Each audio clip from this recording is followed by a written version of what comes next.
ম্যাচের ফলাফল ড্রয়ের দিকেই যাচ্ছে, চতুর্থ দিন শেষেই তা বোঝা যাচ্ছিল। তবে শেষ বিকেলে বাংলাদেশের চেষ্টায়ও বদলায়নি আর ম্যাচের ভাগ্য।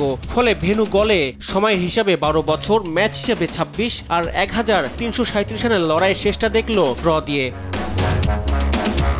3 উইকেটে 177 রান নিয়ে পঞ্চম দিনে মুশফিক আর শান্ত বেশ দেখে শুনেই শুরু করেন। লিগটা 250-র কাছে যেতেই 49 রানে রান আউটে কাটা পড়েন মুশি।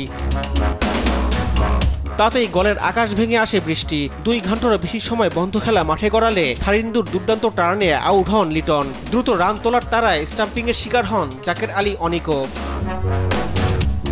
এরপরই শান্ত প্রথম ইনিংসের পর দ্বিতীয় ইনিংসেও তুলে নেন রেকর্ড গড়া সেঞ্চুরি। ফলে টাইগার অধিনায়ক হিসাবে প্রথম আর ক্যারিয়ারে দ্বিতীয়বারের মতো এক টেস্টে 2 ইনিংসে সেঞ্চুরি কৃতিত্ব করেন এই বাঁহাতি।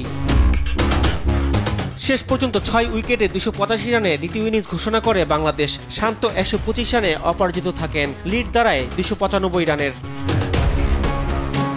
296 রানের টার্গেটে ব্যাট করতে নেমে চা বিরতির আগেই দলীয় 34 রানের মধ্যেই 2 ওপেনার নিসাঙ্কা ও উদারার উইকেট তুলে নেন তাইজুল ও নাইম। ক্যারিয়ারের শেষ টেস্ট খেলতে নামা অ্যাঞ্জেলা ম্যাথিউস 8 রান করে তাইজুলের বলে বোল্ড হয়ে শেষবারের মতো মাঠ ছাড়েন।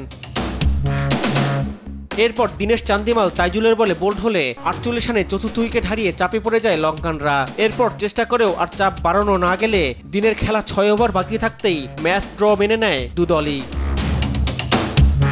রিফাত আঞ্জুম, দেশ টিভি, স্পোর্টস ডেস্ক।